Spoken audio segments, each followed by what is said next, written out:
إن الحمد لله رب العالمين والصلاة والسلام على سيد الأنبياء والمرسلين وعلى آله وصحبه ومن تبعهم بإحسان إلى يوم الدين وأشهد أن لا إله إلا الله وحده لا شريك له وأشهد أن محمدًا عبده ورسوله أما بعد فأعوذ بالله السميع العليم من الشيطان الرجيم من همزه ونفخه ونفثه بسم الله الرحمن الرحيم شهر رمضان الذي أنزل فيه القرآن هدى للناس وبينات من الهدى والفرقان۔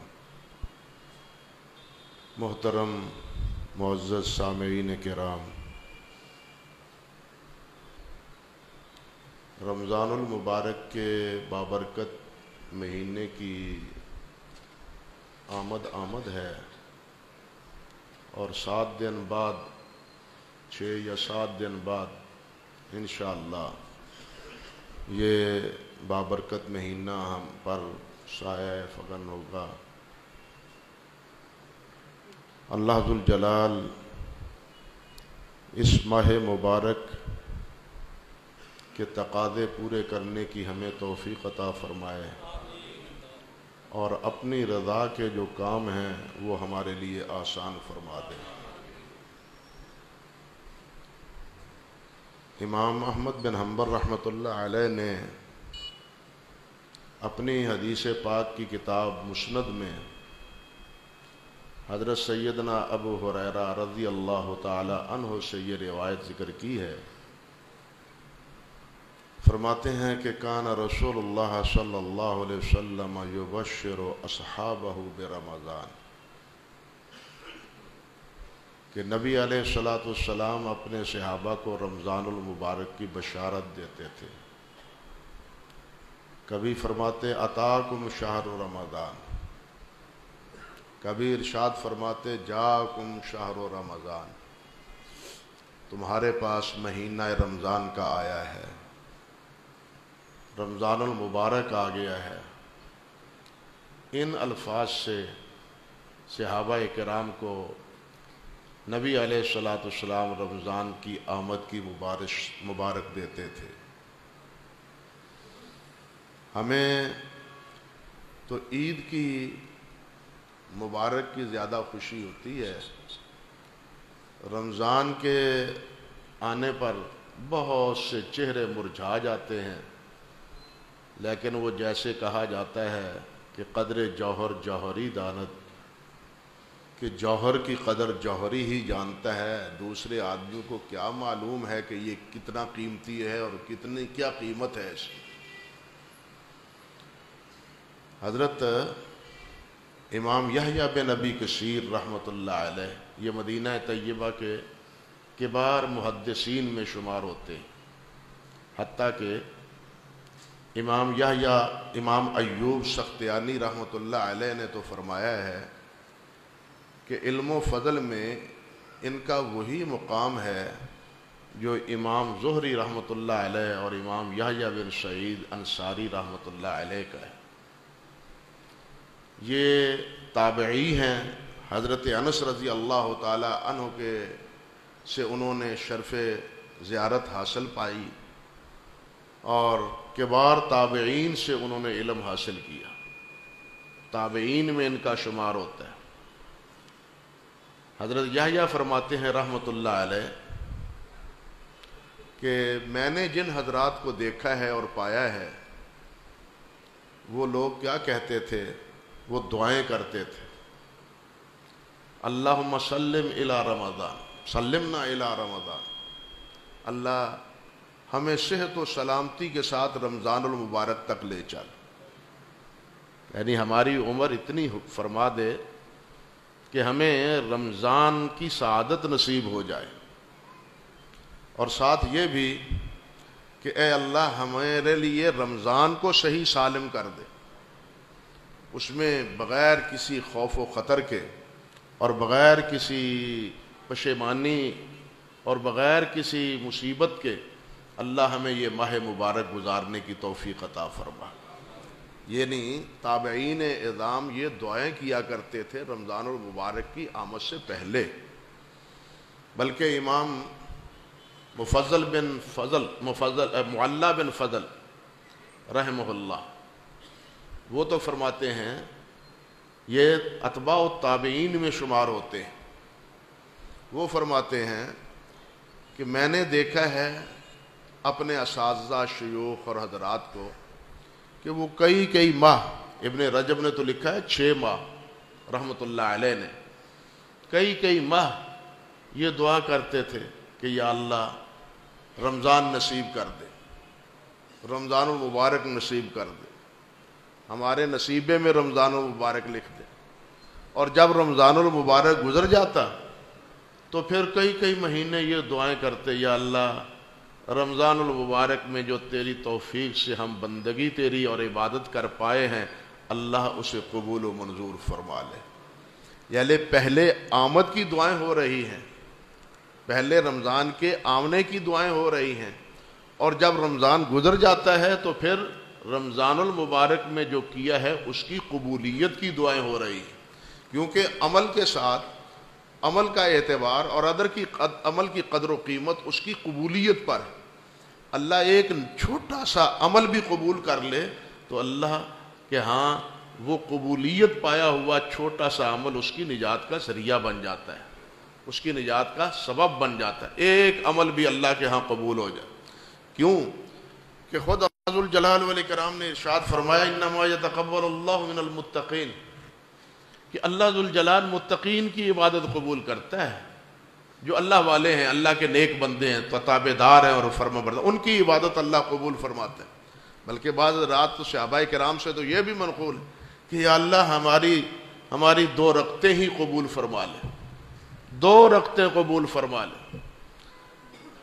اور جب یہ 2 رکعتیں قبول ہوگی تو یہ اس بات کی علامت عزت نے ہمیں متقین میں لکھ دیا ہے، اور جب اللہ متقین میں لکھ دیتے ہیں تو اس انسان کی نجات ہو جاتی۔ حضرات صحابہ کرام رضوان اللہ علیہ مجمعین کے احساسات تو اس بارے میں بہت ہی نازک تھے، وہ تو نبی علیہ السلام کے دور میں کیے ہوئے اعمال کے حوالے سے اللہ رب العزت سے عرض کیا کرتے تھے۔ آپ کے انتقال کے بعد وہ کہتے ہیں کہ ہم ان اعمال کو کوئی وقت نہیں دیتے، بس ہم تو وہی عمل اپنا سمجھتے ہیں۔ چاہیے کہ صحابہ کرام کے اعمال کیسے ہوں گے، ہمیں کیا نسبت خاکرہ با عالم پاک، ہم تصور کر سکتے ہیں اپنے اعمال صحابہ کرام رضوان اللہ علیہ مجمعین کے اعمال کے تقابل میں؟ کوئی تصور نہیں، کوئی تقابل نہیں، تقابل کا کوئی چانس ہی نہیں ہے یہاں۔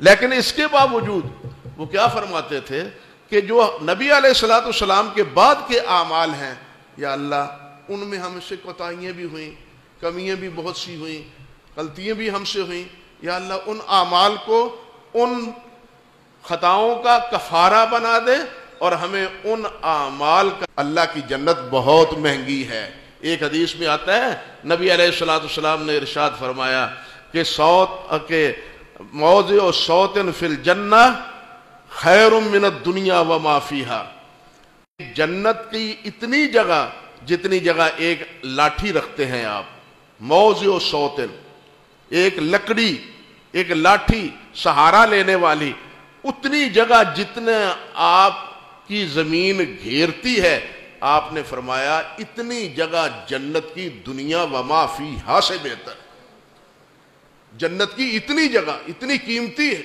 تو کیا خیال ہے کہ یہ اتنی قیمتی جو ہے نا وہ ایسے ہی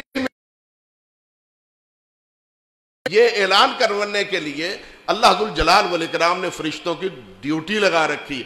بعض حضرات کچھ منچلے ہوتے ہیں جن کو استہزاء زیادہ سوجتا ہے دین کے حوالے سے، وہ اطاعت اور فرم برداری کے جذبات سے وہ عاری ہوتے ہیں، وہ کہتے ہیں فرشتوں کی آوازوں سے کیا فائدہ، ہمیں تو کچھ نہیں پتہ چلتا، ہمیں تو کوئی سنائی نہیں دیتی ان کی آواز۔ لیکن صحیح بات، ایک معمولی سا دانہ یا ایک معمولی سی لکڑی جو خشک پڑی رہی ہے 1 سال تک، اس میں معمولی سی حیات کی زندگی کی رمق ہوتی ہے، تو موسم بہار میں وہ بھی تر و تازہ ہو جاتی۔ وہ لکڑی بھی پھوٹ پڑتی ہے اور بیج بھی وہ جو ہے نا وہ اگ جاتے ہیں موسم بہار میں. بالکل یہی کیفیت ہمارے ایمان کی ہے. ہمارے ایمان جو سال بھر 11 بار مہینے نافرمانیوں میں معصیتوں میں اور اللہ ذو الجلال اور اللہ کے پیارے پیغمبر علیہ الصلوۃ والسلام کی نافرمانیوں میں مبتلا رہتے ہیں، جب یہ موسم بہار آتا ہے تو جن میں ادنا سی بھی رمق موجود ہوتی ہے، اللہ سبحانہ و تعالیٰ اس کا میلان نیکیوں کی طرف، مساجد کی طرف، قرآن مجید کی تلاوت کی طرف، روزے کی طرف اور دوسرے امور خیر کی طرف کر دیتے. بلکہ رمضان المبارک ہی کے حوالے سے امام زہری رحمۃ اللہ علیہ کا یہ فرمان ہے، فرماتے ہیں کہ انما ہی لتلاوت القرآن اول اطعام الطعام، کہ یہ رمضان کس کے لیے ہے؟ یہ تو قرآن مجید کی تلاوت کے لیے، اور دوسرا یہ کس کے لیے ہے؟ یہ لوگوں کو، بھوکوں کو کھانا کھلانے کے لیے، فقیروں مسکینوں کو کھانا کھلانے کے لیے، اور دوسرا قرآن مجید کی تلاوت کے لیے. رمضان المبارک کی جتنی بھی برکت ہے وہ اس بنا پر ہے کہ اس بابرکت مہینے میں اللہ نے قرآن مجید کو نازل کیا ہے.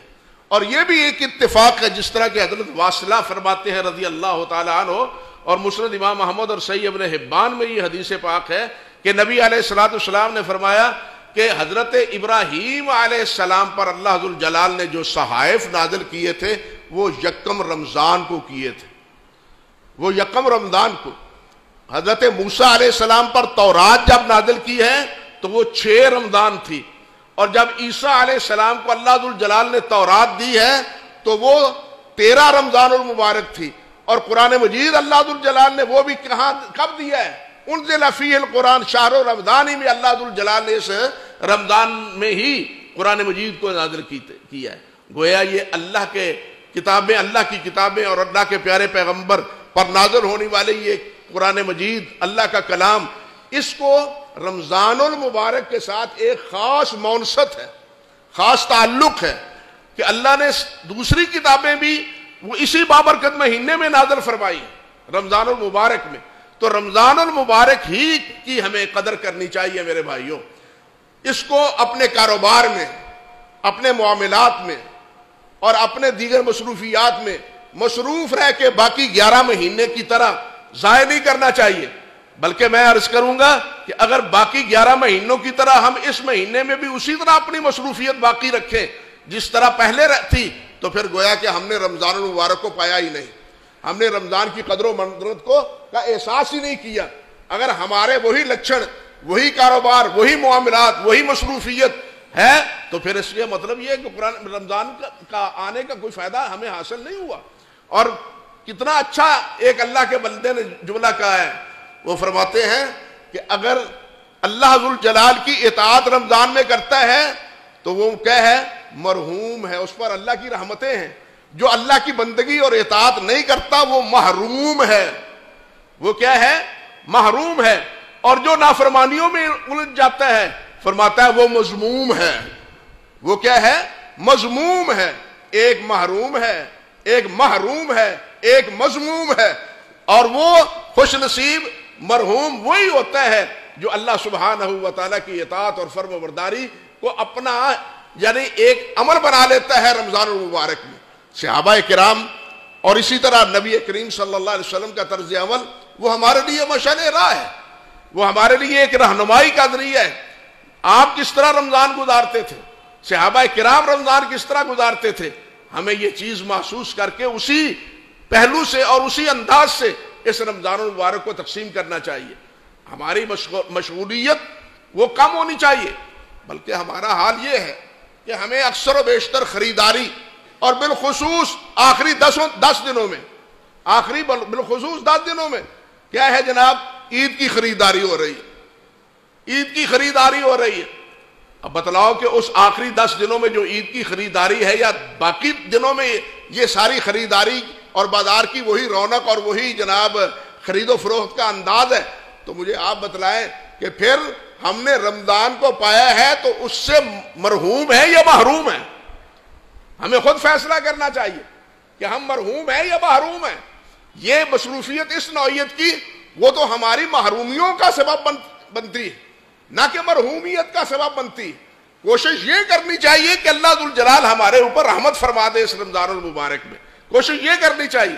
حدیث میں بھی آتا ہے، نبی علیہ الصلوۃ والسلام نے فرمایا، وہ جب آپ پوڑی پہ یعنی ممبر مبارک کے پہلے زینے پر آپ نے قدم مبارک رکھا تو اس وقت بھی آمین کہا، دوسرے پر رکھا تب بھی آمین کہا، تیسرے پر رکھا تب بھی آمین کہا۔ آپ علماء سے یہ سنتے رہے، اور اس میں سے ایک کیا ہے جس میں آپ نے ارشاد فرمایا کہ میں آمین میں نے اس لیے کہا ہے کہ جبرائیل نے کہا کہ وہ انسان جس کی زندگی میں رمضان المبارک آیا ہے اور اس نے اللہ کی رحمت کا کوئی سبب نہیں بنایا، وہ اللہ کی رحمت سے دور ہے اور اس پر میری لعنت ہے، پھٹکار ہے اس پر۔ جبرائیل نے کہا میں نے اس پر آمین کہا، اور آپ سے کہا آپ بھی آمین کہیں۔ جبرائیل کے کہنے پر میں نے بھی آمین کہا۔ اب آپ بتلائیں کہ جس دعا پر جبرائیل آمین کہیں، جس دعا پر نبی کریم صلی اللہ علیہ وسلم آمین کہیں، وہ دعا مقبول ہے یا غیر مقبول؟ فرمایا کہ کچھ آدمی ایسے ہیں، کوئی خوش نصیب ایسے ہیں کہ جو میرے ذکر سے غافل نہیں ہیں، تجارت کرتے ہوئے بھی، کاروبار کرتے ہوئے بھی، معاملات کرتے ہوئے بھی میرے ذکر سے غافل نہیں ہیں۔ کاروبار بھلے کریں، یہ زندگی کے لیے یہ بھی ناگزیر ہے اور ضروری ہے، لیکن مسئلہ یہ ہے کہ غفلت اختیار نہ کریں، اللہ سے غافل نہ ہوں۔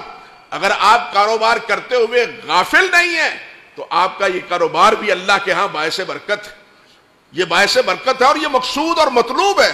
لیکن اگر آپ اللہ کے ذکر سے، اللہ کی بندگی سے، عبادت نماز سے اور اللہ کی راہ میں خرچ کرنے سے غافل ہو جاتے ہیں تو مقصد حیات ہمارا فوت ہو جاتا ہے۔